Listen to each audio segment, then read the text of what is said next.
Hello, good morning.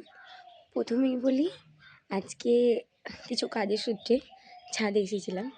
তার ছাদে এমনিতে আসা হয় না, কেন কাজ ব্যস্ততার কারণে আসা হয় না, কিন্তু অনেক দিন পরে আবার সকালে ছাদে এসেছি। খুব ভালো লাগছে।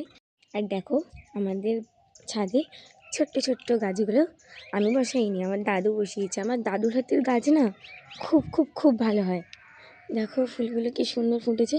তবে জানো, এই গাছগুলোতেও ফুল ফুটেছিল, কিন্তু হনুমান এসে খেয়ে নিয়েছে।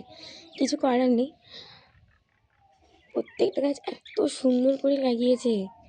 আর এখানে ঠান্ডা, মানে এত পরিমাণে ঠান্ডা, আমি 2টো সোয়েটার পরেছি, তাও ঠান্ডা মানেনি।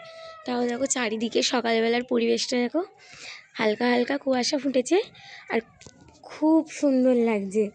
আর আমাদের বাড়িতে দেখো, হয়তো তোমাদের সবার বাড়িতে একটু একটু এইগুলো হয়ে থাকে, আমার মা কাঠ কুচিয়ে আর এখানে চারিদিকে মিলে রেখেছে। তবে আজকে এসে খুব ভালো লাগছে।